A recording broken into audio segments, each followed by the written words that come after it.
Welcome, ladies and gentlemen, to the Film Club Podcast, where every week me and Miss Boo search through film history, find a movie we love, and talk about it. And this week, we're talking about... The Batman.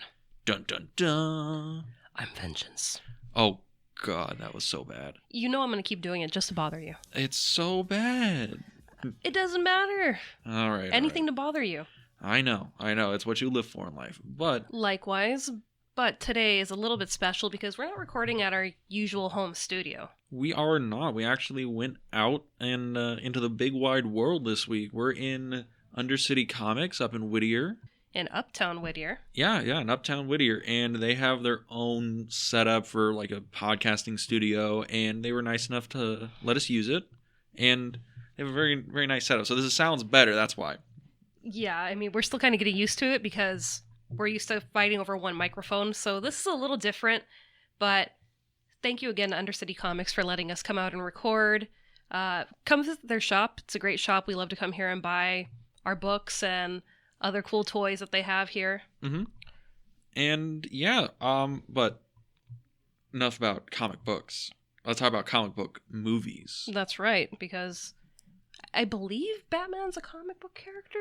I think so. He might be an original IP. I can't remember any other like 15 Batman, movies of the last, 10 years. I couldn't even possibly imagine it. I mean, I can't imagine he was a Lego character. Oh, who would do that?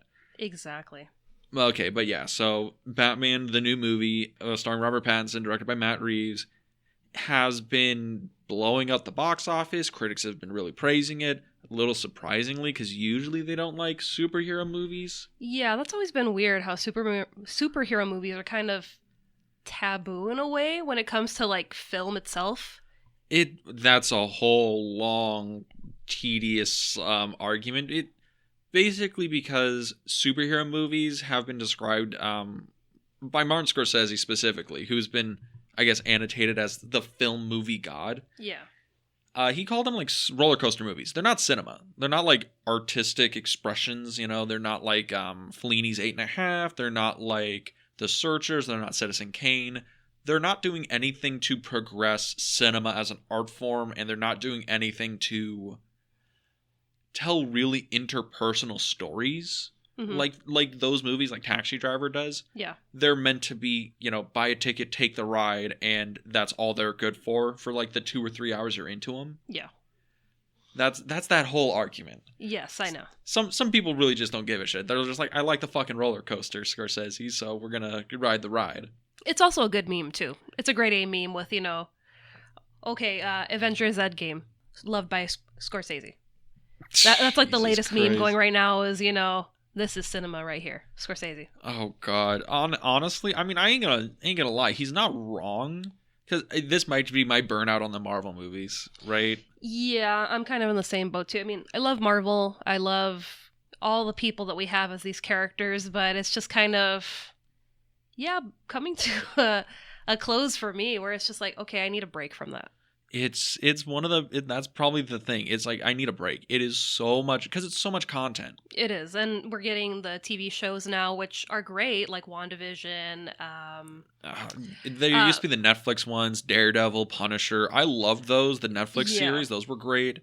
But it's the thing, oversaturating the market. And that's probably the biggest thing DC has over Marvel is they're not really saturated. It's just the movies they make are kind of bad. Yeah, and I mean, I love Marvel movies. They're fun. They're a good time.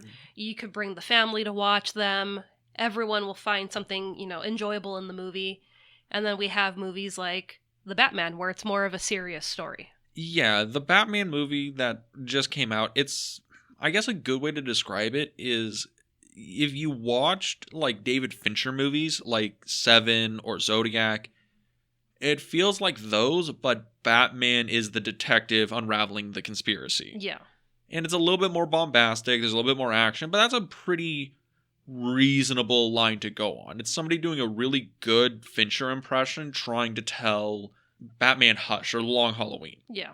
But even though I might sound kind of snarky saying that, it was actually a pretty good movie. I did enjoy it. Which, I mean, I was waiting. As soon as we got out of the theater, I'm like, oh, You're man. waiting for me to shit all over it? Oh, yeah, because that's what we usually get when I really like a movie. I'm like, oh, here comes the crap storm. Dean is going to let me have it. It's not even that bad. We have two very differing opinions on movies we enjoy. Yes. You know, you're really into comedies, action films. I like drama films or like, you know, art house movies, I guess.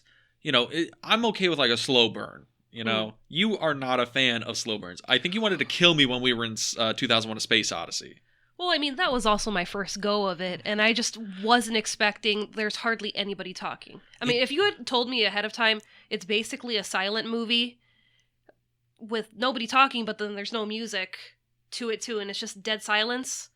And we're in a packed room. It's so beautiful, though. It's beautiful. A visual experience. I will give you that, but in a crowded theater where nobody's talking, yeah, I mean, I'm kind of gonna freak out a little bit. Yes, but luckily enough, the Batman was not like that. No, I mean, this was action from start to finish. Yeah, and there wasn't any real moments of like silence. It was a movie that slowed itself down, but there was never really a moment in the movie to just breathe and decompress. It was always, oh, we're brooding now. Oh, because of action that's happening, and because he's unraveling the mystery. It's a thriller. We're trying to be David Fincher. Damn it, let us be David Fincher. And in the meantime, we're gonna go. Yeah, it just never fucking stops. Because our villain does not stop either. Oh God, yes. Also, I want to. Do you want to start with the cast of this? Because the cast is a big wherewithal we want to get to. Yeah, let's start with the cast. Okay, but you know what? I'm going to segue into this, because before we start with the cast, and because we're going to start with Robert Pattinson as Batman. Yeah. We got to talk about Batman. That's right. Just real brief, history of Batman. Who is Batman for the 4 people in all of the world that do not know who Batman is? I mean, we just barely got introduced to the Batman himself. But no, on the real, Batman has been around for a very long time. 83 years this week, actually, when Detective Comics number 27 came out with Batman in it. Yeah. So we're celebrating that anniversary. He was created by artist Bob Kane and writer Bill Finger. And it was kind of, having him capitalize on the Superman hype in the 30s. Oh, that was all those superheroes back in the day. Batman, the Spirit, Wonder Woman. If basically Superman created the superhero genre, and it took over children's entertainment because a comic book was 10 cents. That was the same price as a movie ticket, but a comic book, you can reread it as many times as you want. Yeah. And then eventually from that, we got the actual spin-off of Batman in March of 1940, where, we've started the lineage from where we are now, where we're still getting new publications on a monthly basis. But I kind of thought it was cool that it came out in March of, 1940. We just finished with March. But in the first episode, in the first comic that came out, Catwoman appears in that comic. No, she doesn't. Yeah, she does. In Batman or Detectives? Batman. Okay. Because not Detective, Batman. Okay. 1940. Is she she's not in the first Batman comic book. She's as the Cat. She's not Catwoman yet. She's the Cat. Okay, I'll go with you on that one, because I'm not as caught up on my Golden Age Batman, but okay. But I thought that was kind of cool, because this movie has a lot of Easter eggs and a lot of ties to the past and to, writers and animators of the past. So it's interesting to kind of see that they've been together since the beginning. Yeah. I mean, because there's been like 5 Catwomen. Yeah. Throughout the course of the comic books. I think Selina Kyle's the most popular one. But we've had a few other characters take that mantle, but there's always been Bruce Wayne as Batman. And he's the character that I think has really become the most quote-unquote popular superhero, because no one really likes Superman anymore because of reasons that are lost on me. I mean, I think everybody loves Superman. I mean, he's... Oh God, people fucking hate Superman. They're just like, you like Superman? You must hate quality, you fucking plebeian. People say that shit all the time. But I mean, are they telling you this after you go on a rant and talk for, hours about, hey, this is cool because blah, blah, blah, blah, blah, blah, blah, blah, blah? I mean, I do have a podcast. That's literally my shtick. You have 2 podcasts. Yeah, again, literally my shtick. I know. But that's the whole thing. Like, Batman and Superman, they're the ones that always get the annotations of being the two most popular superheroes of all time. Yeah. Superman, because he's just the icon. Like, you can show Superman to anybody, and they're going to understand, okay, Superman, fastest speeding bullet, truth, justice, American way. Batman is really more popular in pop culture because he, for the longest time, he had the better movies. He actually had like a TV series that was really successful. He was able to catch on to like a pop culture wavelength that was just way wider reaching than the rest of the superhero genre. Because, like, let's be honest, before the Marvel movies, the only really successful superhero films were Richard Donner's Superman and Tim Burton's Batman's. Yeah. You know, and they ran that series into the ground, both of them, really. Yeah, and I mean, prior to that, we had the Adam West Batman series. Yeah, we had him in the 60s. We had the George Reeves Superman in the 50s, I think. So it's like, he's had a long lineage, and he's evolved over time. I mean, technology-wise, story-wise, he just has such a big history. There's so much that you could go off in different directions. Yeah, and that's kind of the problem when you have to adapt Batman, is you're not adapting a story. You're adapting a 80-year history. Yeah. That was the biggest problem when they tried to adapt Superman, because we talked about Superman on the podcast, like last year. It was like in July. Yeah, summer. And that was the biggest issue that Richard Donner had was, I'm not adapting a hero. I'm not adapting a character. I'm adapting an icon. I'm adapting a history. Which we felt, coming out of that movie, he adapted it really well. Yeah, no, I would argue that Superman is the best superhero film ever made. I mean, it's like that, probably like Spider-Man 2, maybe. Because Willem Dafoe has your heart. Well, Willem Dafoe's not in Spider-Man 2, but Alfred Molina is. Honestly, the Sam Raimi Spider-Man movies are near perfection. That and Sam Raimi has your heart. A lot of men have your heart. Don't worry about it. Yeah, people are just stealing my heart all over the place. But the other thing is, there's a lot of great superhero movies. And Batman, or this movie, The Batman, I don't know where it's going to rank in the echelon of superhero films. Because it's a lot more adult and a lot more...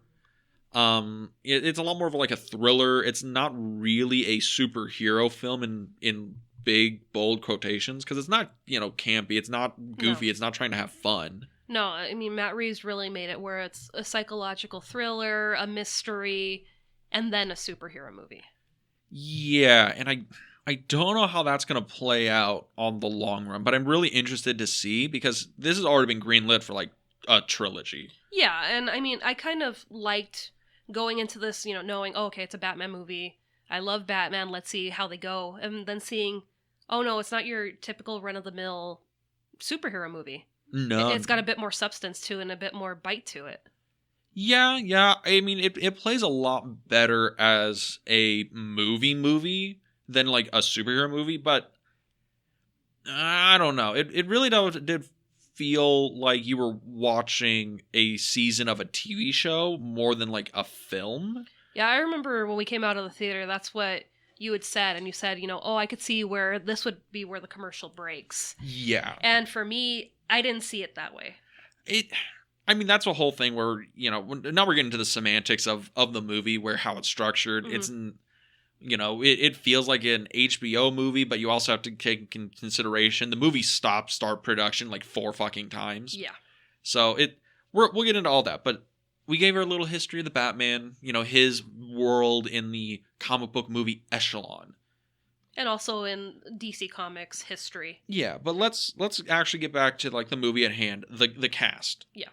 Because what is Batman without Bruce Wayne? And the person who plays this is Robert Pattinson, who has been on a pretty good run the last couple of years. He was in The Lighthouse. He was in Tenet. He was in Devil All the Time. Good Time. Yeah, Good Time. He was fantastic. And I think that was the movie that showed people, oh, wait, the Twilight guy is actually like a great actor. I mean, he's always been a great actor. I mean, I don't know if you've seen Remember Me. That one came out, I think, around the same time that Twilight did. It came like right after it. Oh, probably not. Because my looking at it is his pop culture footprint was Edward in the Twilight films, and he's even gone on record. He did it as a paycheck, and he thought yeah. it would be, he would do one of these that would get his foot into Hollywood, the American market, because he's an English actor. Mm-hmm. And then it became the biggest like franchise for like 5 years or 10 years, and then he's like, I can't believe I'm stuck doing these movies. I hate these movies. Yeah. He walked completely away from being a like A-list, blockbuster star for years and years because of that series. Yeah, I mean, that was one of his biggest fears, that he was going to be forever typecast as that character, in this genre. As a handsome, gloomy guy. Yeah, and I mean... Wait a minute. Batman? Handsome? Gloomy? Bats? You might have been typecasted again. But I mean, I think I'd want to be typecast as Batman. Batman's pretty cool. You would think, but Michael Keaton even didn't like being typecasted as Batman. I mean, Michael Keaton is America's sweetheart. Can't say anything wrong about Michael Keaton. Oh, of course. We'll get into that. We'll get into that when we get to Aiden and Batman. But what I was saying with Remember Me, you kind of got to see the two different ranges of Robert Pattinson, because, he was this character of Edward the Vampire, and then he is, in Remember Me, where he is this guy, living during a pre-9/11 world in New York, and it's just, he's starring across Pierce Brosnan, and it's just like, wow, that's a really, really great movie. Mm-hmm. So I might have to give it a watch. I've never seen it. you should. I mean, just, his range, because he was in Harry Potter, he's in Twilight. He's been in some very big franchises, but he's a great actor. And I remember when he just hates being famous. He does, but I remember when they were, first announcing the movie, and there were, talks about Robert Pattinson being Batman, and people are like, oh my god, the guy from Twilight. And now it's, I actually have something about this, because I went through, I did my little research thing about some of the casting, and when Robert Pattinson was cast, there was a petition that went around. Yeah, I remember that. On change.org, petitioning to get the decision reversed. Yeah. And Pattinson said he thought it was the funniest shit ever. And he was like, this is perfect because it'll lower everyone's expectations. So as long as I do an okay job, they'll think I was great. Yeah. And it's kind of true because he does a really good job. He does. And that's why... Maybe a little bit too emo for my taste, but he does a great job as an actor. Well, I mean, you're just against emo culture. Hello. Like, I'm basically married to an emo over here. Come on. Yeah, but I mean, you give me crap about it all the time. Well, yeah, I just hate, My Chemical Romance, but that's neither here nor there. We love you, my Chem.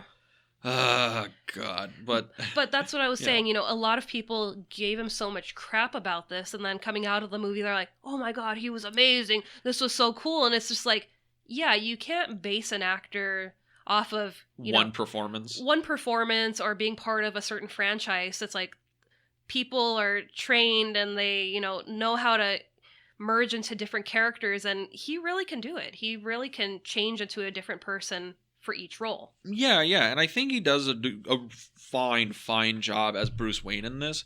It's a lot coming down to the fact that Matt Reeves, when he wrote it and he was directing him, he tried to base him off of Kurt Cobain from Nirvana. You're this guy, you're famous, but you have a lot of internal struggle and you hate being famous. Yeah. You isolate yourself from the outside world. You have a lot of guilt about, your ability to influence society, with your money, your power, or even, for Kurt Cobain, his art with his music, for Bruce Wayne, his ability to literally fight crime, and beat people up. And he's also dealing with a lot of other stuff, He looks at himself, he's like, I am vengeance, but the city doesn't need an avenger. It needs hope. They can pull themselves out by their bootstraps if you give them a symbol to rally behind. Yeah. And that's the whole arc of the movie for him. Yeah. And I think it's a pretty good arc for the film, because I think that's a thing that happens in the Nolan films, is Batman goes from, I'm doing this for revenge, basically, and he realizes he has to be the symbol of hope. That's basically The Dark Knight. Yeah. Sorry, I went on a whole ramble right there, and I threw off your train of thought. You did. The train's completely gone. I'm just, in the dust. How about this? So that was Robert Pattinson. Let's move on to, I guess, the co-lead of the film. Yes. Zoe Kravitz. I was about to call her Zoe Saldana. I'm like, that's wrong person. So that's Zoe Kravitz. Guardians. Thank you very much. All right. But yes, so we have Zoe Kravitz playing Selina Kyle, also known as Catwoman, though I don't think she's ever referred to as Catwoman in the movie. Not that I can think of. She refers to them as the Bat and the Cat, and that's another, comic series of the two of them together. It's another nod, yeah. It's another nod. But yeah, she's been in the movie Kimmy, Vienna and the Phantoms, Spider-Man Into the Spider-Verse. She, this is actually her second time being Catwoman. Yeah, she was Catwoman in the Lego Batman film, I think. Correct. And I think she does a pretty good job as Selina Kyle. And I think that the only gripe I think I even have with her in the film is it's almost like she was just written to be a femme fatale in a way to move the plot forward. I don't know. I mean, I didn't know exactly how I'd feel about her. Mm-hmm. Just because Catwoman's been done so many times. Yeah, we have Eartha Kitt, we have Michelle Pfeiffer, Anne Hathaway. I can't think of her name. I'm so sorry. She's one of the early Catwomen. Eartha Kitt? No, before. I already said that. Yeah, whatever. It doesn't matter. I can't think of it. But I was very surprised she gave a really good performance as Catwoman. Yeah, I think she did good. I think she did really good. She didn't transcend the role for me and didn't, she didn't make me just believe, oh my god, I'm watching Catwoman. It was, I'm watching a really good actress play a femme fatale character and somebody who's, got a chip on her shoulder, but, is a strong person. I got behind her as the actress. I just didn't get behind her as the character. As the character, I guess. Yeah, I mean, for me, it was kind of interesting to see her not be the bad guy in this movie. Like what we see, with Anne Hathaway, where, right off the bat we see her, she's stealing pearls from Bruce Wayne. Yeah. And it's just kind of, I wonder how they're going to take her character in this trilogy. Honestly, I don't know if she'll show up again in the rest of the series. Well, she probably will show up again. That's what I'm wondering. Maybe maybe they'll take a break in the second movie, and she'll be back for the last movie. I think that'll probably be what happened. She'll either be a super minor character in the second film, and she'll come back in the third, or this was her showing for the series. Because we don't get we're not going to get John Turturro for the next movie. No. We might get Riddler for the next movie, but I don't know. We might get Paul Dano. I think the real standout that's going to show up for the villains in the rest of the film is going to be Colin Farrell as the Penguin, Oswald Cobblepot. Which, oh my god, can we talk about Colin Farrell real quick? Go for it. Because I didn't, when you told me, oh, he's in the movie, because I think you told me he was in the movie and I didn't really catch who he was going to play. Yeah. So I was watching the movie looking for him, and then you told me halfway through, it was oh, look, it's Colin Farrell. I'm like, where? He's the Penguin. What the fuck? Yeah, what the actual fuck? That was worth the ticket price just to see you freak out over seeing that was actually Colin Farrell as the Penguin. Yeah, because I watched him, it was one of his earlier movies, not that long ago, In Bruges, which, by the way, it's directed by, I think, Martin McDonagh, and it's a fantastic movie. It's super funny. It's a really dark comedy, and it's great. It has Brandon Gleeson in it. It's an awesome movie. Would recommend. Mm-hmm.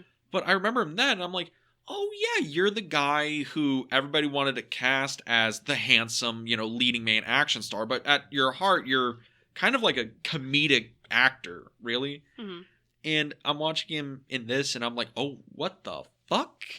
Oh, we got Brando in the room. Holy shit, because he disappears. Completely disappears behind all the prosthetics. Disappears. I mean, I sat there the whole movie. I knew who he was. And it was just sitting there, and I was just waiting and trying to see if I could find him in a split second of that movie. Not once. He never breaks his performance. No, I mean, he completely transforms into the Penguin, and it's remarkable. I mean, I said it then, and I will say it again, because we've seen the Batman twice now. Yes, yeah. That was an Oscar-worthy performance. See, Oscar-worthy is always weird, because, the people at the Oscars are always like, well, how artsy is the movie? Is this how much money you're giving us? Yeah, no, I completely understand that, but I mean, I do understand. He's fantastic in the film. If he gets a Best Supporting Actor nod, I think that would be a deserved nod, because he disappears. He's totally behind the prosthetics. He's not using the prosthetics as a crutch. He's actually acting way outside of his, I guess, the comfort zone we have seen him in up to this point. Mm-hmm. And I think it's a stellar performance. He is, like, by far my favorite part of the movie. Oh, by far. Definitely. I mean, he's not on screen a lot. I mean, we get him, you know, in different pieces of the movie, but it's always exciting when he's back on the screen because he steals the movie every time he shows up. He does. He's so funny. I mean, the scenes that he's in are iconic because we'll have to talk about that scene later. Yes. I mean, for both of us, it was just like, I can watch that scene over and over and over again because it is so good. Yeah. And I guess we'll get to that, but we're going to talk about one last person, which is... You said that I have an obsession with this actor. I don't think I do, but you have a crush. I don't have a crush, but he might be like the best actor of this generation. It's Paul Dano. He was in There Will Be Blood. He was in Little Miss Sunshine. People forget he's in Little Miss Sunshine. It's like one of his early roles. Swiss Army Man, and he is Ruby Sparks. He's a fantastic actor. Paul Dano playing the Riddler is like genius because he's playing the Zodiac killer, basically. He's playing a serial killer. He's playing Hannibal Lecter. He's playing this mastermind. And he is so, like, unsettling when he actually gets to talk to people. He's also the second live-action Riddler that we've had. Yeah, the other one being Jim Carrey. So it's very different to see the Jim Carrey version of the Riddler and the animated version of the Riddler versus this new Zodiac killer version of the Riddler where he's kind of terrifying. Yeah, which this is the thing that's come up with a lot of people having critique of the movie is, but the Riddler's supposed to be the fun, goofy one. Why is he scary? And I'm like, guys, he's a psychopath. Like that's like the point, you know? And yeah, I think it's a thing where the Jim Carrey version kind of overshadowed people's pop culture identity of the Riddler, where he is a goofy character. He's like, riddle me this, Batman. Who's afraid of the big bad bat? And I mean, and you think of the iconic, you know, costume of, you know, the green suit with the question marks and the staff. Yeah. Say what you will about the Joel Schumacher Batman movies. They are goofy as shit, but they look so fucking funny. That's why it's like so fun. It's like, you know, I can't knock it because that's what we grew up with, and I love that style, you know, where he's very dapper, but, you know... You can acknowledge the movies aren't great, but they're really fun just to wander around in. Absolutely, they're very fun, and it's so cool to see, you know, going from fun and goofy to kind of dark and scary, because in this movie, we don't see him till maybe almost like the last 30 minutes of the movie where we actually see what the Riddler looks like beneath the costume. And it's almost the same thing they do with Hannibal Lecter and Silence of the Lambs, where the first, I want to say like 20, 30 minutes of the movie is just building up when you're going to see him. You know, it's like, oh, he attacked the nurse. He did this to her face. And I was like, oh, you're going to go see Hannibal the Cannibal? And it's the whole Riddler thing where we see him ambush people, kill people, set up all these traps, outsmart the police at every turn. He is obviously smarter than Batman. And then when Batman finally gets a hold of him and they're in the prison complex, they're in Arkham Asylum, and they're doing the interview, and he's just going on about his like methodology, his manifesto, and it's like, this guy is absolutely insane. He's completely unhinged, and he's so unsettling. Especially when he's like, well, we did this together. And Batman's like, what do you mean we did this together? And he's like, we've been working. He's like, you know, I've given you the clues and you've, you know, executed the end of it. And he's just like, no, I was just following the trail that you were leaving me. And he's like, exactly. You were following my orders. And it's the thing where you realize that the Riddler is playing quadruple D chess with the Batman, and he's won. Yeah. Because that's the whole thing at the end of the movie, is the Riddler, he has this plan to, you know, execute or destroy Gotham City and make them reckon with all the evils they have done in their past. And objectively, he wins. The end of the movie, he won the game. Yeah, because, you know, Batman got him into Arkham, you know, we're finding out why he did this, and he's just like, you know, dude, we're not best friends. You're the bad guy, I'm the good guy. And, you know, after he freaks out, he's like, well, you fool, you didn't realize the last piece of the puzzle. And then that's when we have all chaos. Yes, and it's a really great performance. I think Paul Dano is a real standout actor. I think in this movie he does a great job. it might not be his best performance out of his career, but I think it's one people are going to remember and be like, okay, he is now the maybe like the definitive Riddler for like live action. Yeah, because I mean, seeing him in his costume and the things that he does is terrifying. And then we get the grand reveal of what, of who the Riddler actually is.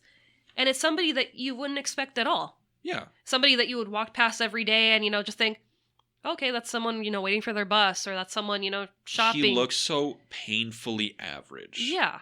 Which is the scariest part about serial killers, is they are just painfully average people. And they could just blend into the woodwork. But yeah, so that is the horror, that is the Riddler, and it's a very, very good performance. But I think since we alluded to it, you want to just talk about your favorite scene of the movie? Because there's a few. I have so many favorite scenes in this movie. Okay, because I have mine, and mine's like pretty definitive. We share this one, so I'll let you start out. Okay, so because like my favorite scene of the movie is when we were talking about the Penguin, and he's being chased by Batman. It's that car chase. Oh yeah. And it might have been a thing where I just watched Mad Max again for, I don't know, like the 5th time or something. The 100th time. Yeah, maybe. I love the Mad Max movies. I watched it the other day and I'm just like, oh, I really love a good fucking car chase. And this is a good car chase. Oh yeah. Cars are flipping over. They're spinning around in traffic. It's raining. There's fire. Yeah, it's a really visually striking sequence. It's a lot of action. It's a lot of movement.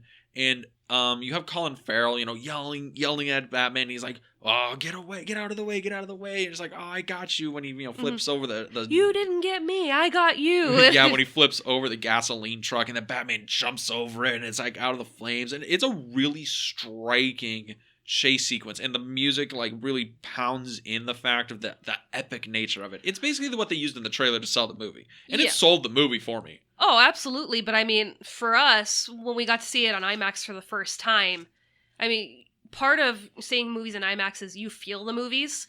Oh yeah, because they have the speakers just pump in, and it rattled the seats when the engine revved up. So it's like watching the movie and then just feeling the rumble in your chest is like, oh my god, I'm in the car with them. It's like I feel what's going on in the scene, and my god, that scene is chef's kiss. It was such a great scene. If you want a great car chase in a movie this year, that's a really good one to pick up. Especially it happens like halfway through the fucking movie, so you gotta wait like 90 minutes to see it, but it might be worth it. It's worth the wait though. But I love that we get the car chase scene, we get him breaking through barricades with the Batmobile, goes over the truck through the flames, and then we get that scene of the Penguin's car after it flips over.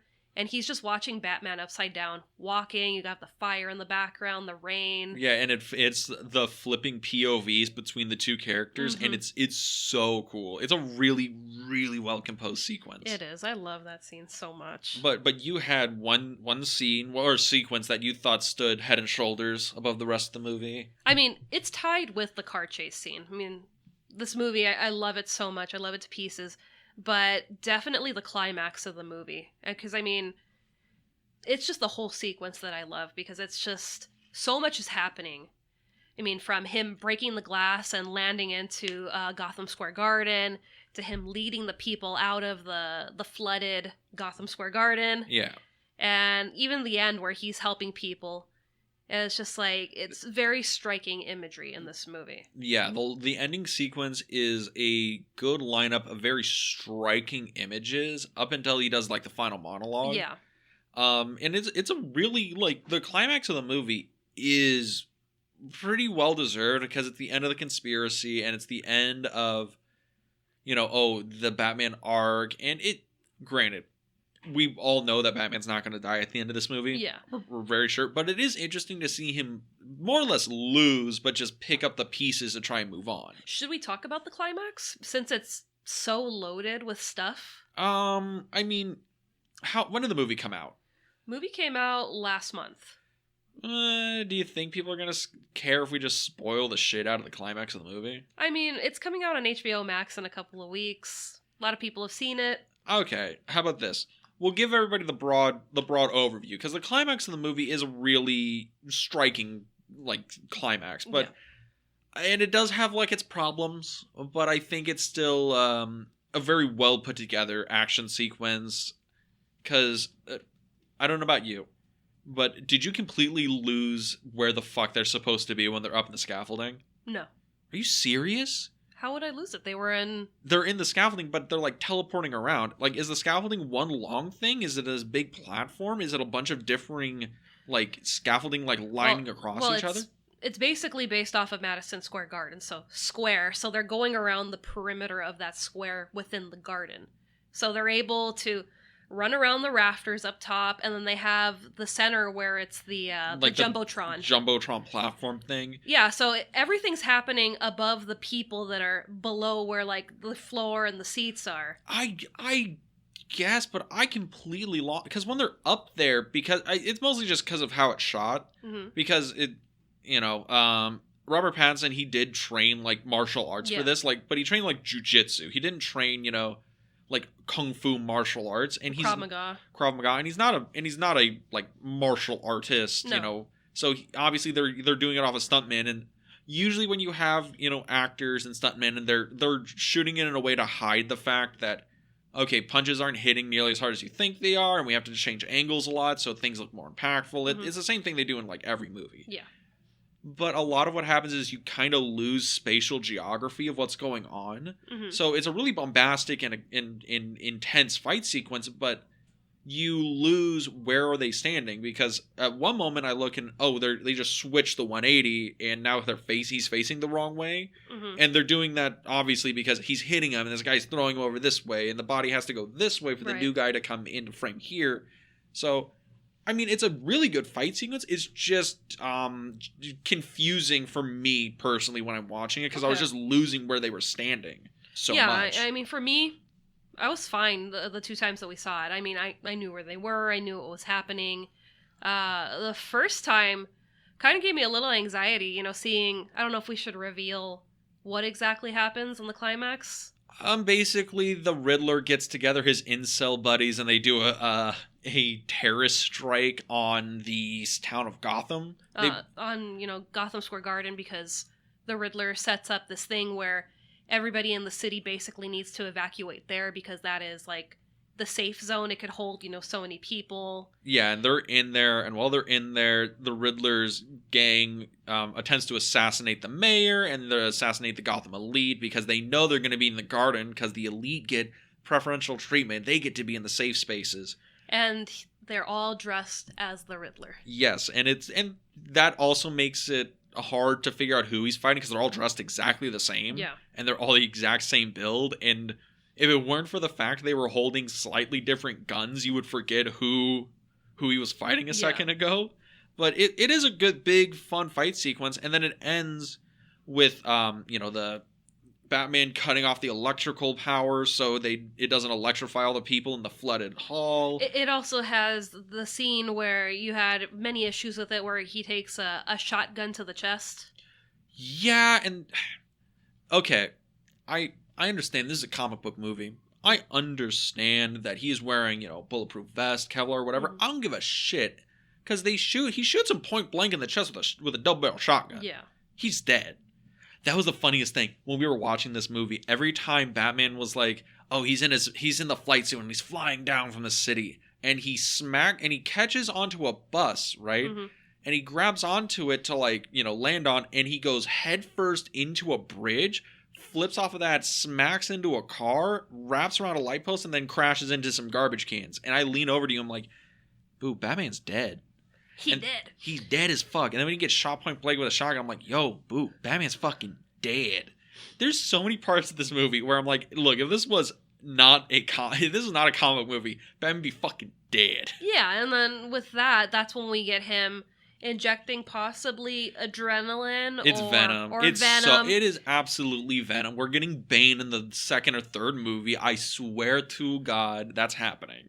That's why it's like, that last scene was so loaded with stuff because, we have possible Venom in the next movie, with Bane. And it's just a cool scene to see him, he gets shot, he injects the Venom, and then just full on rage, like PCP, you know, just going after this Riddler wannabe. That is literally what Venom is. If you read the comic books, it's like, yo, what if we made steroids and mixed it with PCP, man? Let's fucking rage. That's basically what it is. It is like, I love the Batman animated series interpretation of Bane because he's just this fucking like... He's massive. Yes, he's this fucking giant of a man, and I'm like, bro, he is tripping balls right now. It's great. It's fucking great. But yeah, the whole sequence, and then it has the it's also really well shot because it all ends with him lighting this flare and it's this pool of water and like I'll be real with everybody. If you want to like raise your production values, you know, just throw water on the ground and have light reflect on it. It just looks so cool. Oh, absolutely. The same with photography. You just bring a bottle of water and you spritz splash it on the ground. Yeah. Yeah, it just raises your production value. And he's doing that, and it's all this water, and it's reflecting off the water, and he's leading the people out of the garden. Yeah, to safety. And this is the moment that it transitions him from a agent of vengeance to an agent of hope. Mm-hmm. And it's his arc of the movie coming to completion, basically. Yeah. And I say that is a great sequence. But it does not have a car flipping over, so I don't know. That's exactly what you need, is a car flip. I need like a car flip. Actually, wait a minute. You know, the police car does like roll in and flip over, so there is a car flip. It's just not enough fire. It's never enough fire or car flips for you. It's my thing. But I think that scene is so strong to see his character arc because we see him. You know, this Batman in this movie is very aggressive and he's ready to just fight everybody. And then it's this realization. He's not a fun Batman. He is a brooding Batman. He's a brooding, angry, depressed Batman, which I think works. Yeah, I think it works. I think my issue is that because I like Playboy Bruce Wayne. I like that dichotomy of he puts up the front of being this, you know, happy, you know, happy playboy, you know. He's like, I have all this money, you know. He can the put women up, love me. The women love me. He puts up that air about him, you know. He is pretending. Whereas this, he's like, I'm not even pretending. He's like, I am always Batman. But that's the thing. Bruce Wayne is always Batman. Yeah. But he knows, well, if I'm always a brooding, you know, asshole recluse, yeah, they're going to figure out I'm also the brooding recluse that's beating up, you know, homeless people in the streets. Yeah, but I like that's how this movie differs from the other Batman movie that we have, that we're kind of seeing the early years of him where he's trying to kind of figure out how can I be Bruce Wayne outside of when I'm being Batman, because in reality, he's Batman through and through. Yeah, and Bruce Wayne is kind of his alter ego. Yes, no, that's the thing. That's been one of the most prevalent things about the Batman character is he's always Batman. But I just think that Robert Pattinson there should have been an attempt to have him just pretend to be the Playboy. You know, just have him do the attempt to be the Playboy. It might just be a thing where I just like that interpretation of the character. I like the Bale version where he pretends to be the dumbass, I'm rich and I know it, so I'm just going to fuck around. You know, I'm going to crash my car to protect you guys, but I'm just going to pretend like, oh, well, I just wanted to get through that light. I wasn't trying to help you guys in any shape or form. Yeah, like, I like that. And even, like, the Keaton Batman, where he's still, you know, the dark broody, I'm fucking Batman and I'm fucking crazy. But, you know, hey, I'm a charming guy. How you doing, ladies? You know, I'm Bruce Wayne. And, you know, granted, like, obviously it's not trying to do that. It's trying to do an interpretation of Bruce Wayne who hates being Bruce Wayne. Yeah. So I get where it's going for. It's just, for me, I would have preferred there to just be an attempt at it. Like, even if he does try and go to, like, a gala event or something, and he has, you know, the models on his arms, and they're like, so, what do you want to do? And he's like, I want to sit here at this dinner table for those paparazzis over there, and then I'm going to drop you off, and I'm going to go home. Like, if it's just a thing where he has no interest in it, but he does it for appearances, I think I would have been behind it a little bit more. I could see that happening maybe in the next movie or the third movie. You know, we're seeing him very early. This is before Lucius Fox, before, you know, where he kind of has a team to help him be Batman on the side. Yeah. So this is very much I'm in my garage, I'm creating these things, Alfred's helping me create these things. And that's another thing. They wasted Alfred in this movie. Yeah, I know that was a big issue with you. You were very upset about, not enough Andy Serkis in it. They cast my boy Andy Serkis in this movie. They cast Gollum. They cast King Kong. They cast the main ape from Planet of the Apes. And they waste him as Alfred. Because Alfred's in the movie for like 20 minutes. And he's supposed to be, the Batman's surrogate father, and Batman's resentful, be like, "You're not my real dad. You're not my dad." Slams the door, goes listen to "Crawling in My Skin." Batman's supposed to be like emo teenager, which whatever, like that's an interpretation. But Alfred has so little, like Andy Serkis has so little to do as Alfred, and he really doesn't do much of anything other than, "Bruce, I'm your dad. Your father may have died, but I had to raise you from a boy. I did my best." And then Bruce is like, "You did," holds his hand, and then goes and beats Batman's skin. That's his entire scene. That's his whole scene. That, and he's also helping Bruce with the Riddler ciphers. Yeah. Going through the footage with the contacts, which, by the way, that was another big thing for me in the movie. The contacts were so cool. Yes. You dig the gadgets. I do. I mean, we don't get a lot of gadgets in this movie because it's early Batman. It's not like the other Batman where, they're getting new gadgets. Batman Begins was the early Batman. Yeah. That was Batman Beginning. Yeah. And it's a thing where this movie just has an interpretation of Batman that is valid. It's just, might not line up with like my classical interpretation of Batman, because I've been molded by Michael Keaton Batman and like old Batman comic books, so this, I have a view of Batman that just doesn't line up 1-to-1 with this movie. It's like 90% I'm in on the movie, so I just like being contrarian to you, and I enjoy it. You don't like it, you love it. Oh God, it's my favorite thing. Yes, I know. But yeah, so where else do you want to go here? Because we got through the cast, we got through our scenes, and I know there was one thing you really, really wanted to just gush on, and that's the car, that's the suit, that's the design of the movie. Oh, absolutely. I mean, again, this is early Batman, so we're getting him basically in his garage creating all these things, and that's how it feels. It doesn't feel like, oh wow, this is the new suit, this is the new car that looks kind of cartoony. Like, no, this looks like he's, in his garage working on a Ford Charger. And how can I soup it up this way? Dodge Charger. Sorry.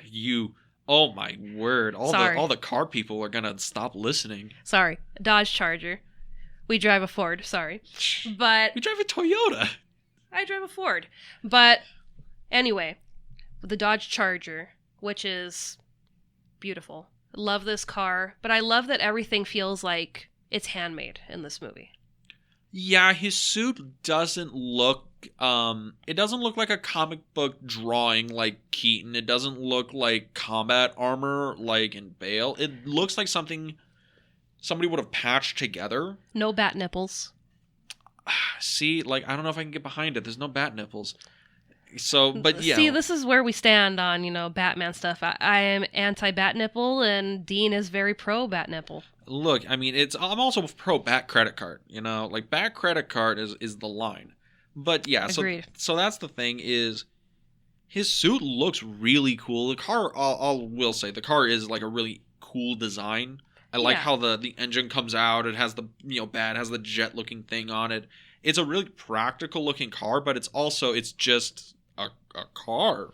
It's not, like a weird-looking space car. It's a car. It's a car, but it's also a car that has a lot of personality to it. It's very intimidating when you see it because we don't see it till that chase. Yeah, that's the first time it actually shows up, and it's like, oh, finally we get the Batmobile. Yeah, the iconography of the Batmobile. It's not like the Bat Cycle that he's using. Yeah, which I love the Bat Cycle, by the way.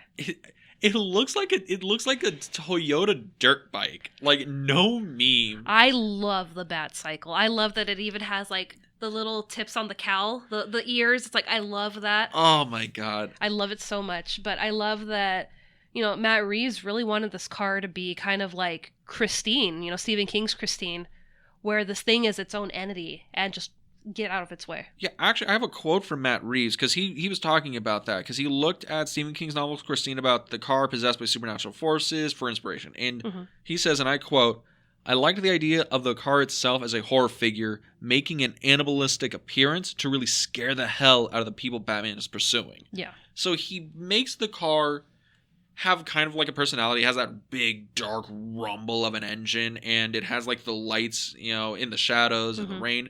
And it looks like, it sounds scary. And it's also a thing where, if that thing was running at you doing 90, I'd be shitting myself if I knew it was somebody coming to kick my ass. Yeah. And I mean, prior to us seeing it, because we don't see it till that chase scene, we do see it in the Batcave under a tarp. So it's like, kind of like Jaws in a way where you have it right there. It's covered up. Yeah, they're setting up. It's like, hey, everybody, see that thing over there under the tarp? Oh, it's gonna fuck. It's gonna fuck hard. It's gonna blow your mind. Yeah, just give it time, though. Just give it time. We're waiting it in. But when it shows up, guys, oh, buddy, it's gonna fuck.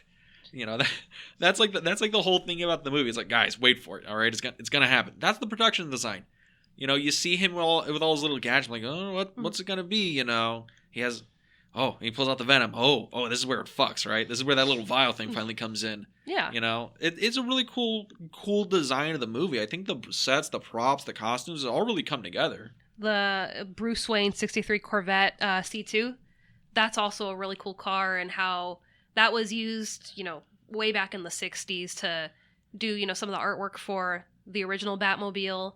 So it's like, I kind of like that nod, but I also like that it's a very sleek, classic, vintage car that we would imagine Bruce Wayne driving around. Yeah. So it, seeing kind of the parallels of, this is like his day car, and then this is, his vengeance car. Yeah, he has the whole, werewolf, day and night feature of it. And it's a very, like, the design of the movie does go into why the movie works, because I think that's a thing that, most Batman films, Batman paraphernalia, Batman art comes down to tone. Yeah.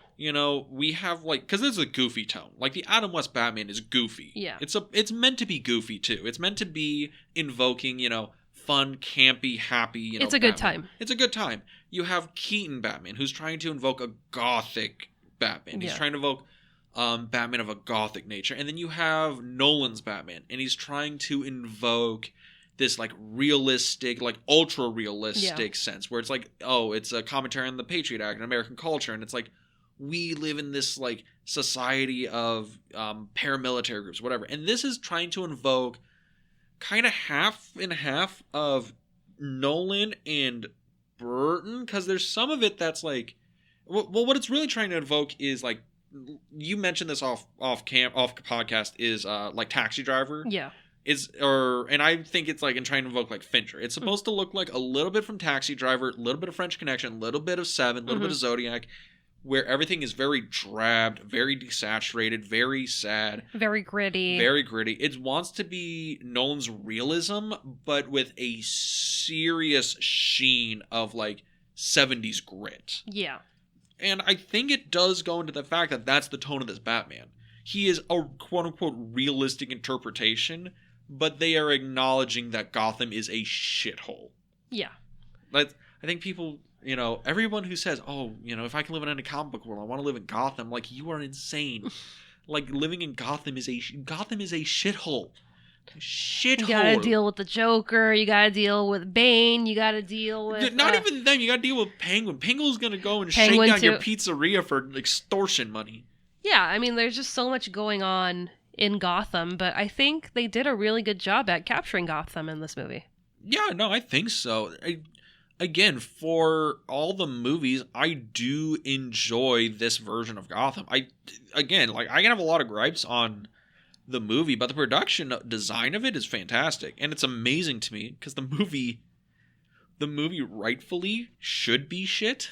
I mean, because of like how it came into being. Oh, absolutely, because this movie was affected by the pandemic, like a lot of movies were. This was slated to release June 25th of 2021, And, with COVID and restrictions, it got pushed back to October 1st and then ultimately pushed to March 4th of this year.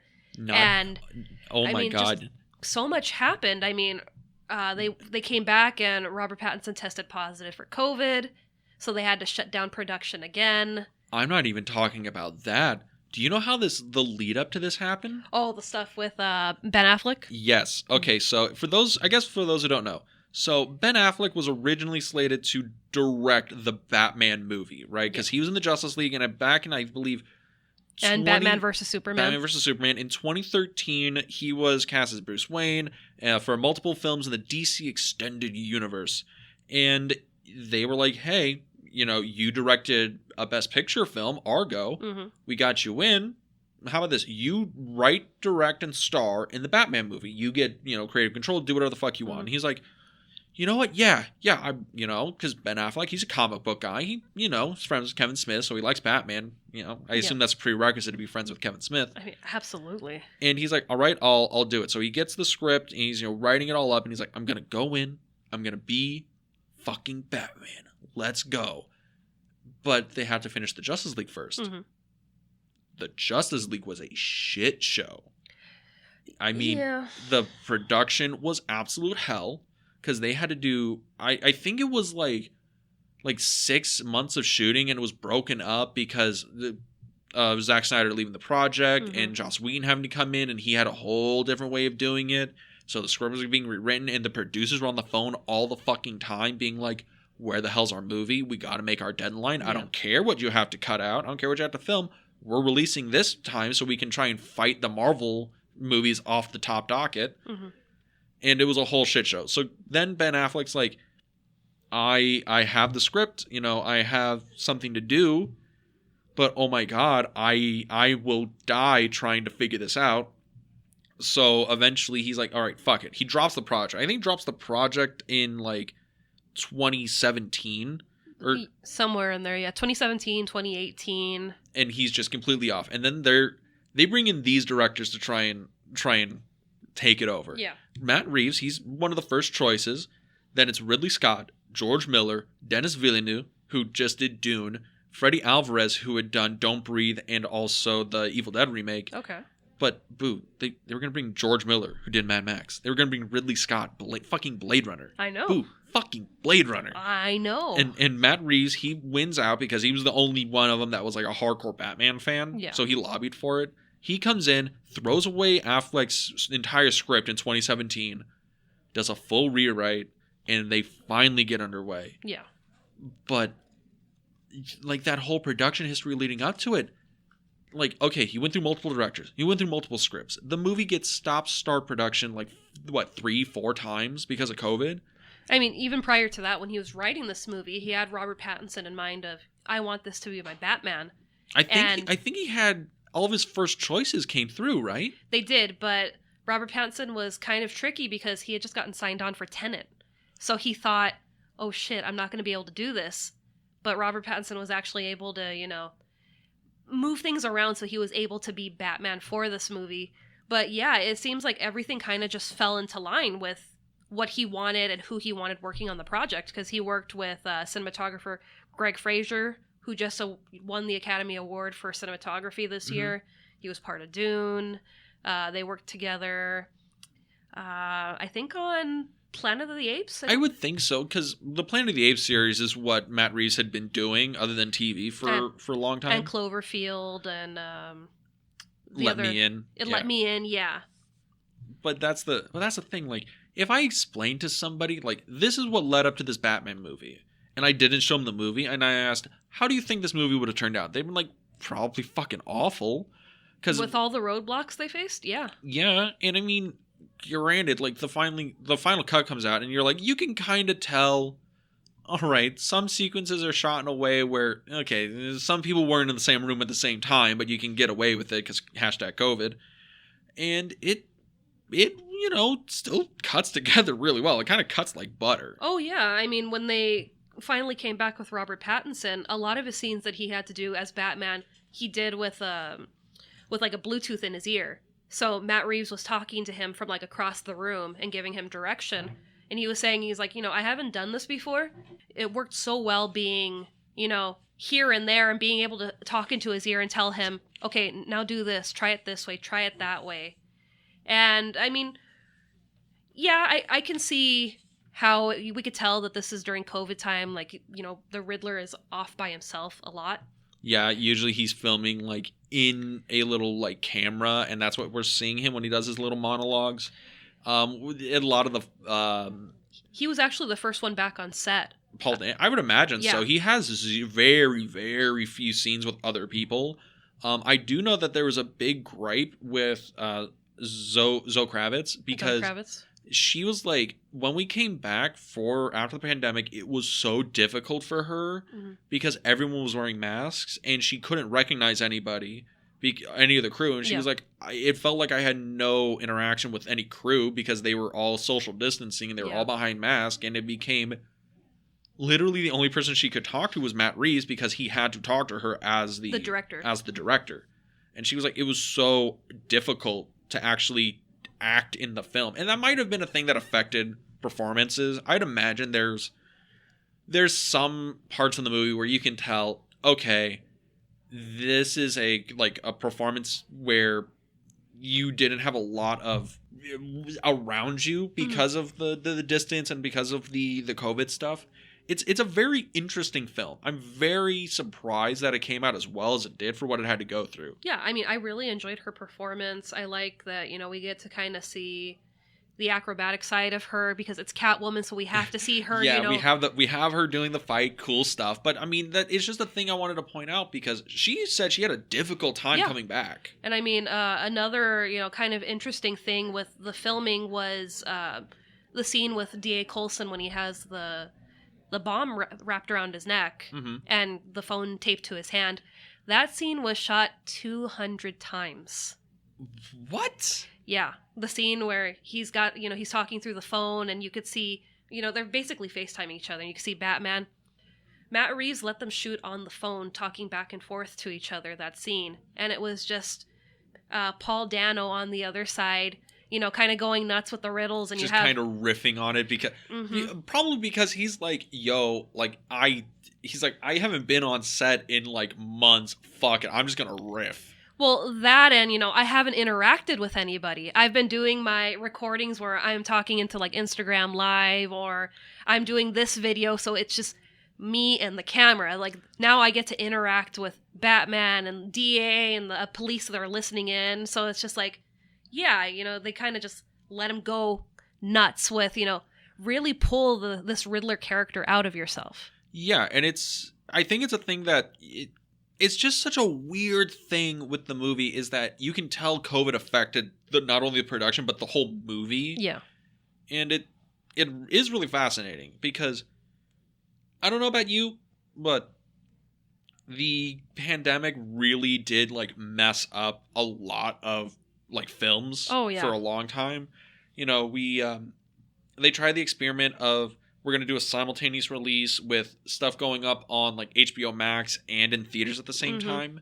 And that was like, it's so middle of the road. Like, theater's really going to die. And then you had Spider-Man No Way Home come out. Yeah. And that became like the 6th highest grossing movie of all time. And it's like a huge thing. It's like, oh, I guess releasing movies in theaters are good, but that movie was pretty much done before the pandemic, right? And it was just in post. Yeah, and that was also the first movie during the pandemic era to be released in the theater because, like you had said, up to that, everything was releasing on a streaming service. And this one was like, we're not doing that this time. We're actually going to the theater.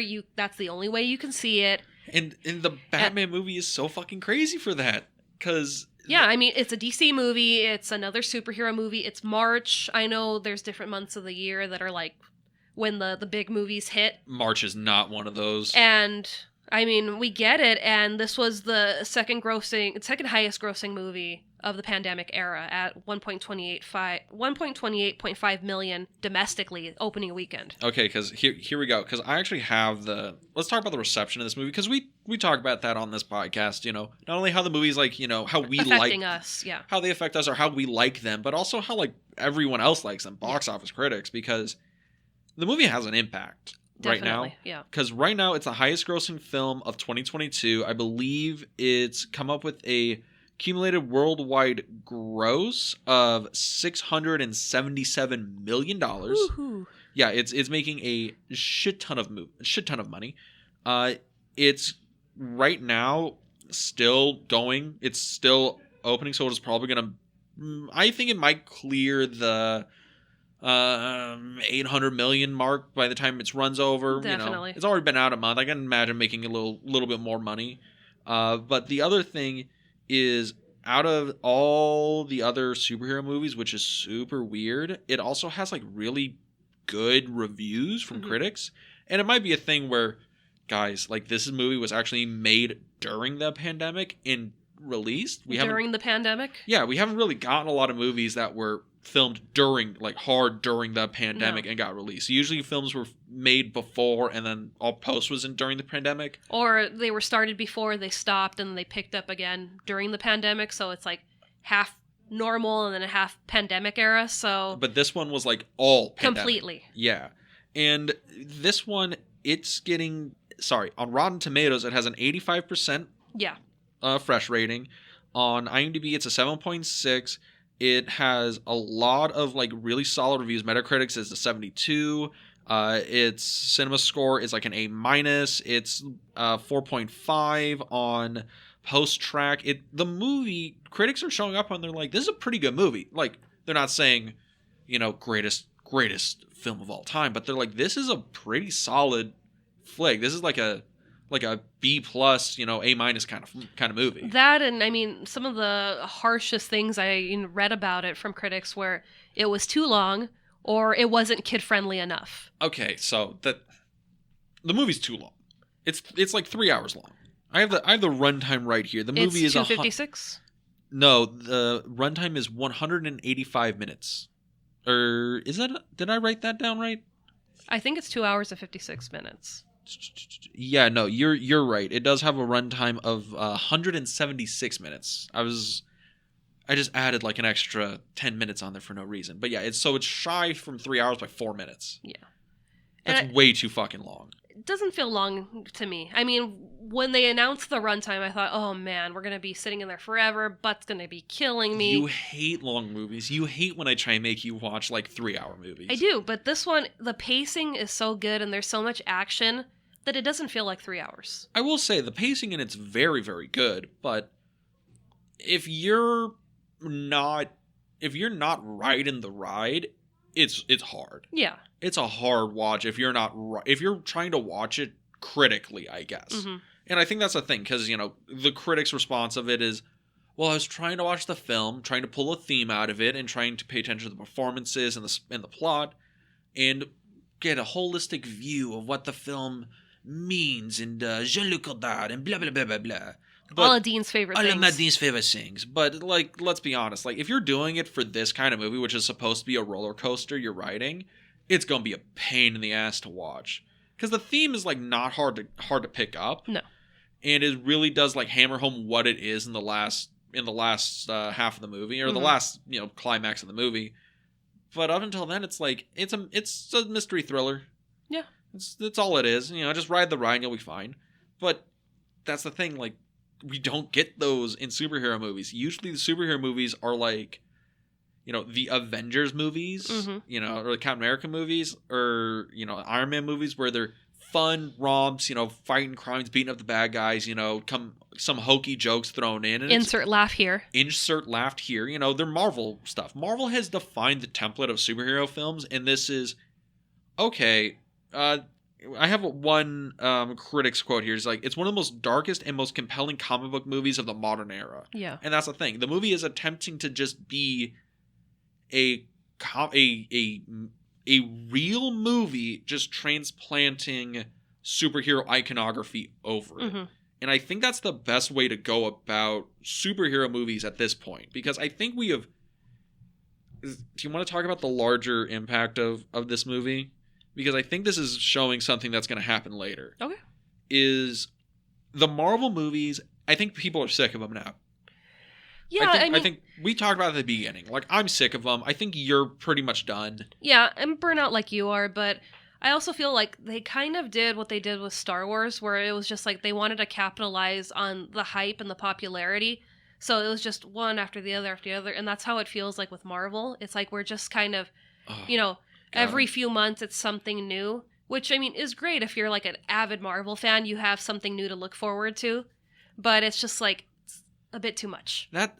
Don't even get me started with Star Wars, because you know me. Like, Trekkie for life, I know. Yeah, live long and prosper. But my thing with Star Wars, it is a exercise in diminishing returns, because the more they add on to it, it's just diluting what's good about Star Wars. Which is why you need to watch The Mandalorian, because that movie feels like show? Star Wars. Yeah. Well, I mean, each episode feels like a movie. Yeah. No, don't get me wrong. It's so well done, and it's also made by cinematographer Greg Fraser from this movie. I get it. But here's the thing about Mandalorian. You can give me one great Mandalorian, that will not erase the 12 bad movies.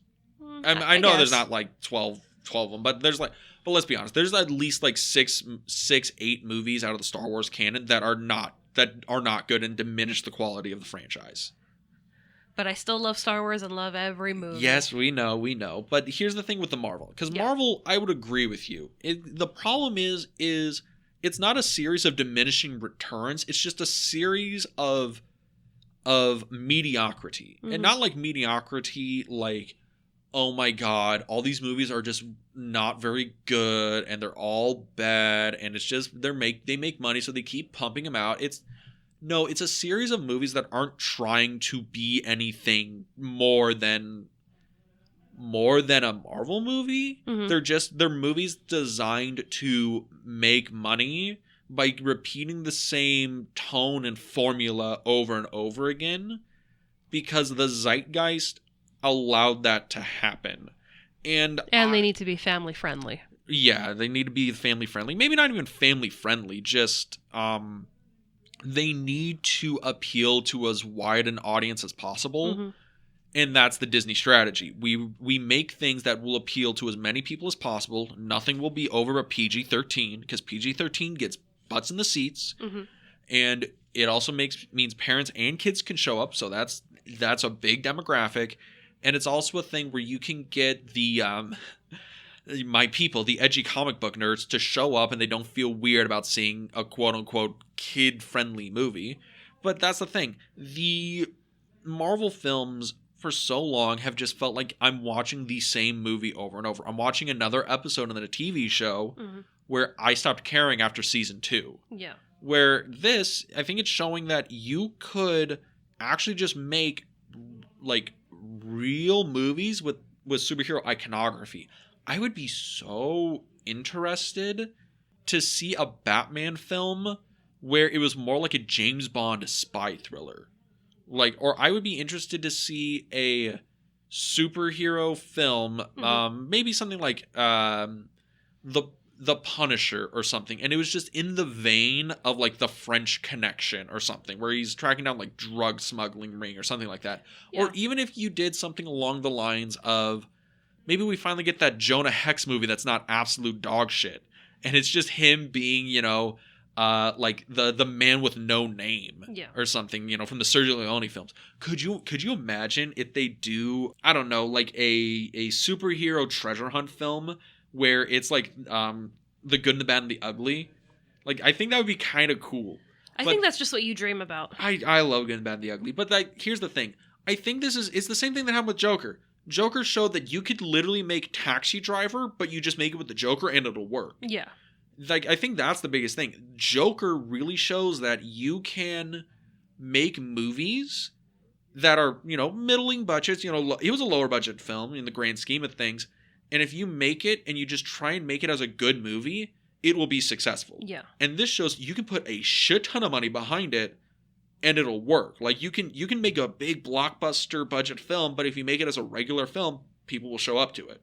Definitely, and that's what I had said before we started recording when we were having our conversation about the movie, that this movie feels like crime drama, psychological thriller, and then a superhero movie. Yeah, it goes through like 3 genres before it gets to this. And it doesn't feel like, straight off the bat superhero movie. It's like, no, there's a lot of substance, there's a lot of things to chew on, apart from a man in a costume. Yeah, and I think that's been the problem with most superhero movies up to now is they've just been guys in costumes that have been more or less interchangeable. Yeah. Unless your name's Robert Downey Jr., but, Yeah, Robert Downey Jr. will always be Iron Man. There's no changing that. But yeah, so the movie has a big reception. I think it's going to have an impact, because let's be honest, Hollywood doesn't care about how good your movie is and cares about how much your movie is making. Yeah, they only care about numbers, but as us being fans, I mean, this movie made a huge impact. Yeah, I think it did, and I think it'll, as a Batman for this generation, I think it's going to be interesting to see where it goes. Yeah, definitely. I mean, reservations, I'm in the camp of, solid 7 out of 10, 8 out of 10 movie, but I'm waiting to see how it rolls out. I'm at a 9.5 out of 10. Oh my god, it goes like Godfather, The Batman, Godfather Part 2. No, I mean, that's being a bit ridiculous. I believe you said Addams Family Values was a 10 out of 10 movie, perfect film. Because I love that movie. I'm not saying, Addams Family Values, Godfather, The Batman. You're just mad at the reception that it got, when we dropped that episode. So many people listened to it. Yes, but oh god, that movie is still like the bane of my existence. And that's your opinion. I know it's my opinion, but I do not understand how people like that movie. Oh my god. Exactly, and that's why, movies are subjective. They speak to people, they don't speak to other people.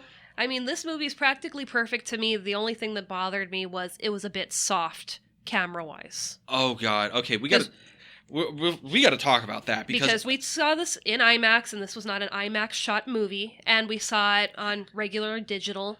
And that was my gripe walking out of it the first time, was that it was a bit soft, and I thought maybe because it's stretched on the IMAX screen, that's why we're seeing it. But then we saw it for the second time, and it was still soft. Not as soft as the first time. But it really looked like... And this is probably, again, issues of, hashtag COVID times, and they had to use CGI to, touch things up. And also because you can tell there's green screen backdrops. Well, that, and it was also the styling of the movie, because it was shot on digital, and then they did, they ran it through a digital image film scanner thing. And they made it interpositive film and a bleach bypass.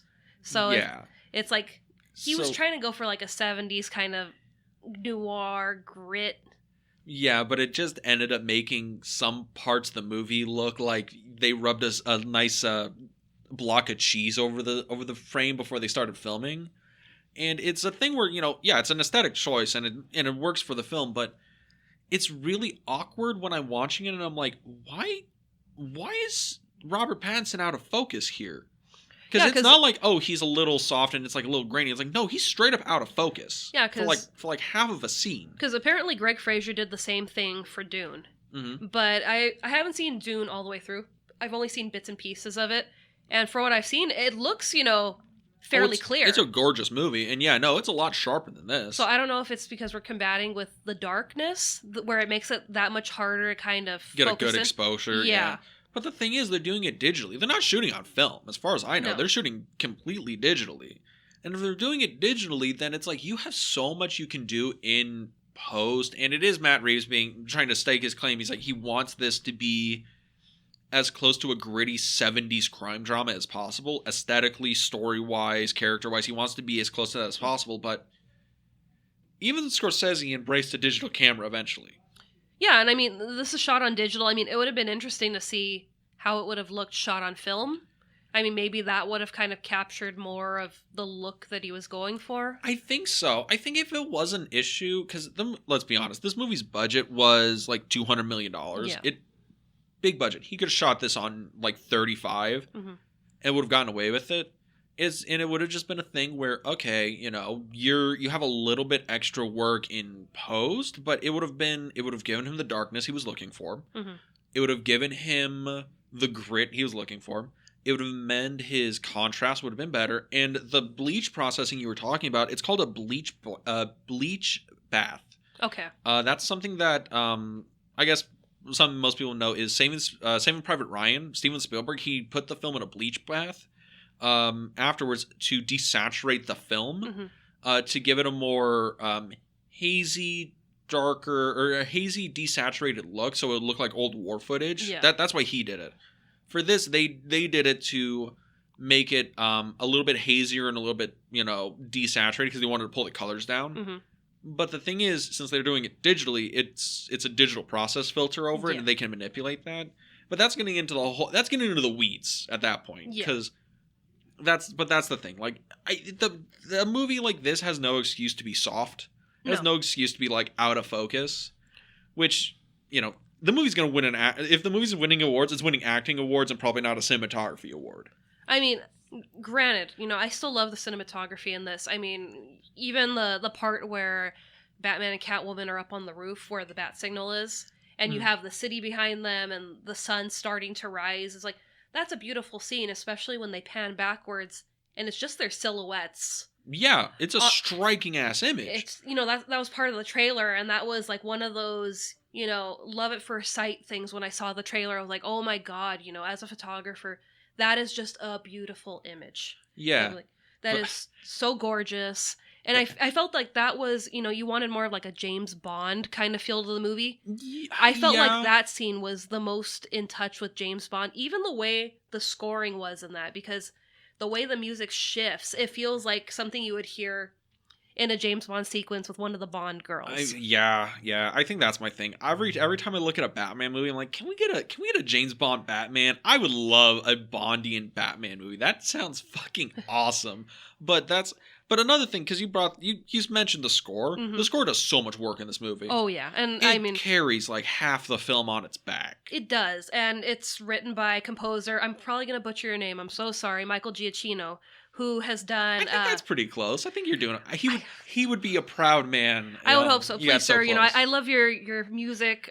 He scored this movie. He scored all the Spider-Man movies, the recent ones like No Way Home and Far From Home, Homecoming. He did Jojo Rabbit, Jurassic World. Oh, wow, okay. War of the Planet of the Apes. So he's worked with Matt Reeves before. Okay, he's got some pedigree. He did Up, the movie that makes me cry in the first 10 minutes. Ratatouille. So he has a wow. I didn't know he went back that far. He did the Star Trek franchise.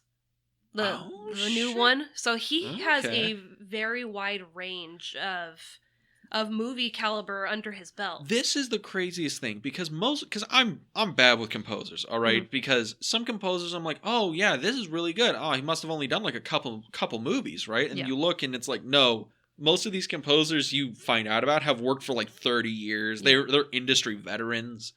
And I thought this guy was like, oh, he must have like just done like Batman and like Planet of the Apes or something. And then it's like, what the fuck? No, I mean, he has so many movies. Jojo Rabbit, I know you haven't seen that yet. Yeah. Great movie, but it's just, he can really, create a world with just music. Mm-hmm. And what was spectacular when I was doing research about this movie was he completed the score before the movie was shot. Yeah. So didn't have anything. I mean, it's been done before where people have been able to do that.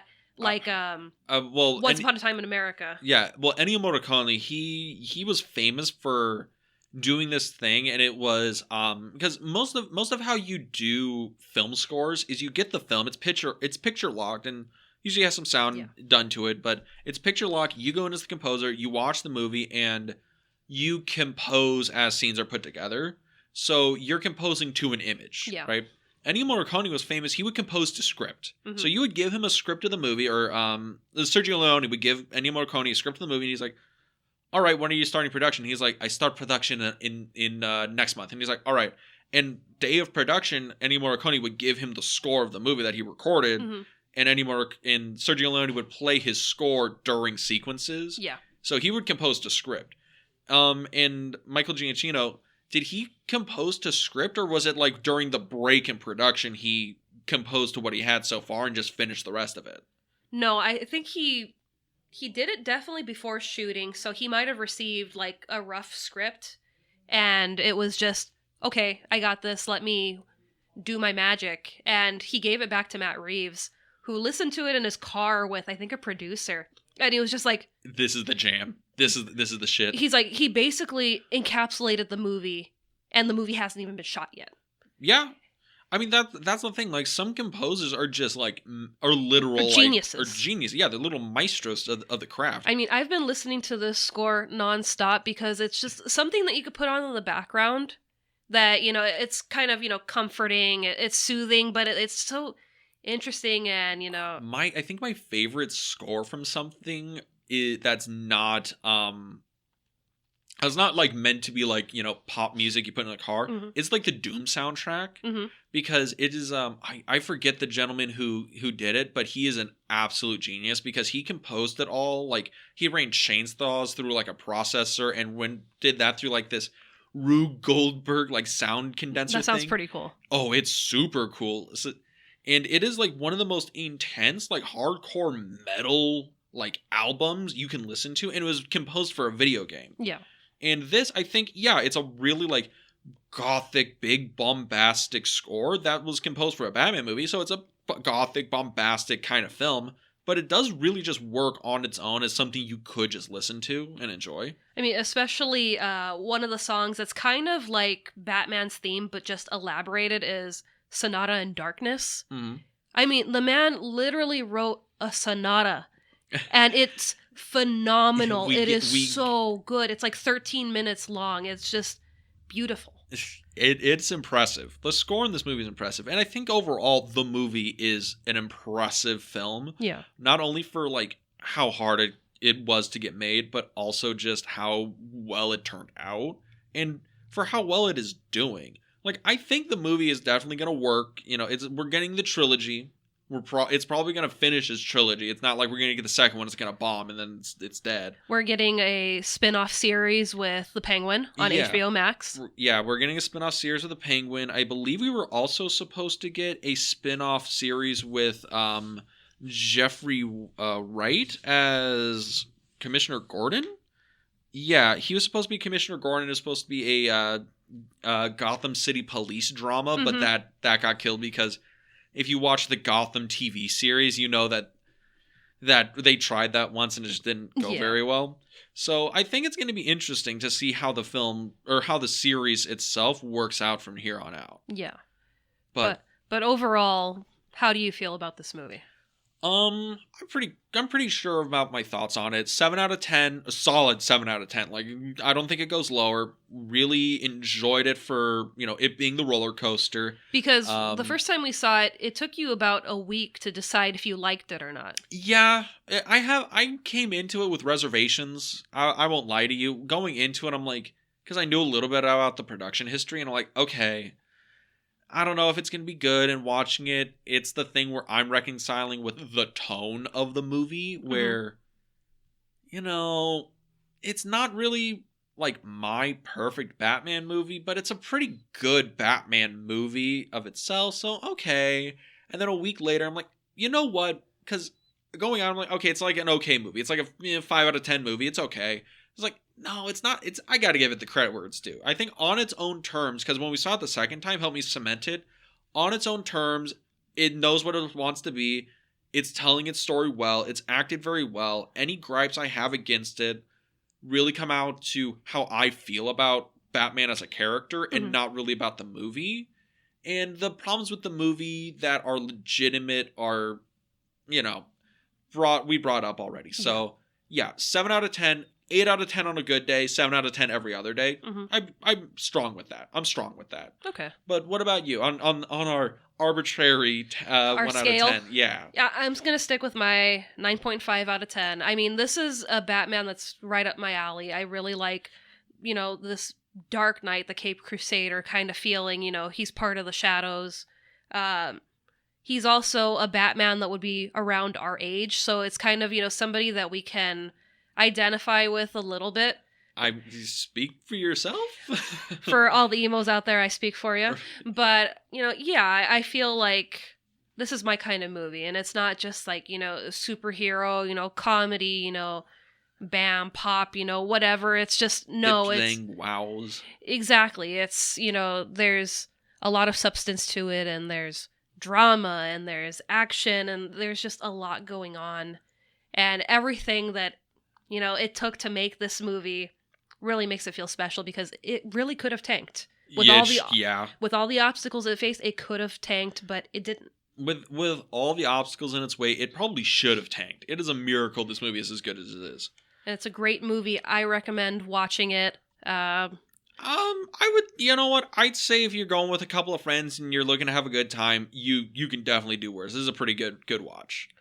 But with that, because next week, and actually this whole month, we're going to go through a bunch of Batman movies. And we've mentioned, I think, all the Batmans we're going to talk about this month. Yeah, I think in our last episode we talked about which Batman we're talking about, but we're going to be talking about them in their first story, movie that we have for each of them. So yeah, all the live action ones. Yeah. So the next one we're going to be talking about is going to be Christian Bale's Batman. That's right. We're going to be talking about Batman Begins.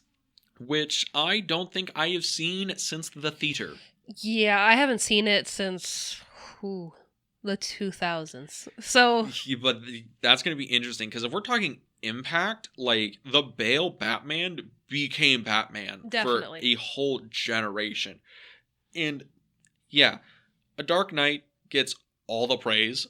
But Batman Begins started that franchise, and it showed that you could do a Batman movie in a modern era and have it be realistic, and it doesn't have to be a goofy comic book movie. And Batman Begins, I think, predated Iron Man, so it predated the MCU, or it came out the same year.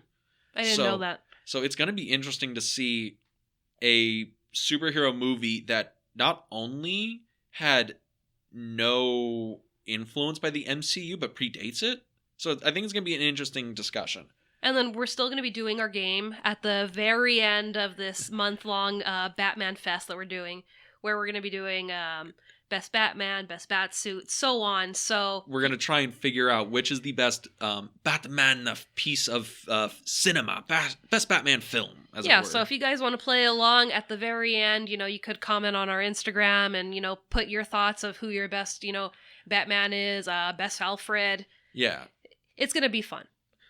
But if you wanted to keep up with that, where can they go?